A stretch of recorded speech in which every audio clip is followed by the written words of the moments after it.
I really hate the flu. It sucks. Fatigue, fever, chills, sore throat, cough, headache, muscle aches, nausea, diarrhea.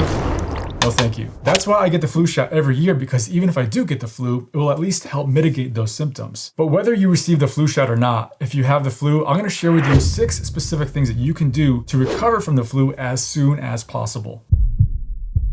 If there is one thing that's been proven to accelerate recovery from the flu, it's antiviral drugs, which are only available by prescription. The reason why these meds help you recover faster is because they literally prevent the virus from growing and replicating. That's why the sooner you take them, the sooner they work and the faster you recover, especially if taken within 24 to 48 hours of first developing those symptoms. Now, the most common one is called oseltamivir, which is better known as Tamiflu. Taking Tamiflu, not to be confused with Theraflu, by the way. So taking Tamiflu within 2 days of the onset of symptoms may reduce both duration of the flu by 1 day, as well as decrease the severity of symptoms. Side effects are rare, but it does have the potential to cause some nausea, vomiting, as well as diarrhea. A few years ago, the FDA approved another antiviral drug that is basically the brother of Tamiflu, and it's called baloxavir or Xofluza, and it's approved for those who are 12 and older. But that's not all that you can do to get past the flu. It might be worth trying elderberry, which has been used for hundreds of years for colds and flu. Now, some studies have shown that elderberry improves flu symptoms and shortens the course of illness, but it's not been definitively proven. Now, the best elderberry study, which was a randomized, double-blind, placebo-controlled clinical trial, involved 312 air travelers. So these air passengers got a little bit sick after traveling, but this study was looking at those who developed symptoms from the common cold, not specifically those who came down with the flu. Now, the results of this study showed that when 300 milligram capsules of elderberry extract was taken 3 times per day, it reduced cold symptom severity and duration of symptoms compared to the placebo group. Regardless, if you do use elderberry, just know that you should never eat raw elderberries, as they can lead to nausea, vomiting, and diarrhea.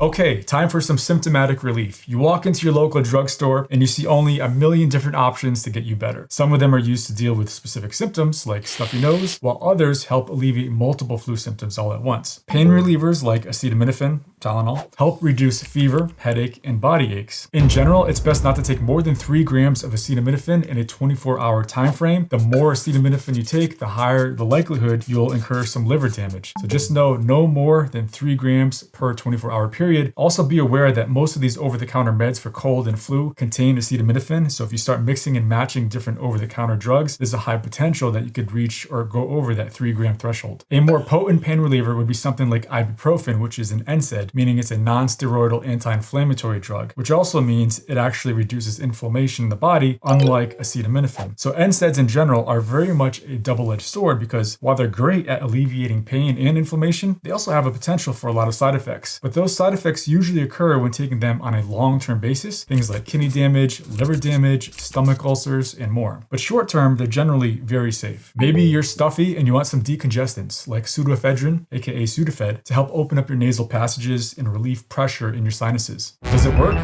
Yes, but a word to the wise, you'll need to avoid this medication if you have high blood pressure, as this drug will make the blood pressure go higher. But there's another big problem, and that's you should never take it more than 2 days in a row, because there's a high potential for a rebound congestion that actually leaves you with a stuffy nose in the long term, and it's called rhinitis medicamentosa. This is less likely to occur with other nasal decongestants, for example, Afrin, which is also known as oxymetazoline. Okay, great, you got the congestion better, but what about that cough? Unfortunately, over-the-counter cough suppressants like dextromethorphan, aka Robitussin, they don't suppress the cough. But it might be worth trying some expectorants to help loosen up that thick mucus. Also, this is very important. You should never take aspirin or any other salicylate to treat a viral infection, because that increases the potential of something called Reye syndrome, especially when it comes to children and teenagers.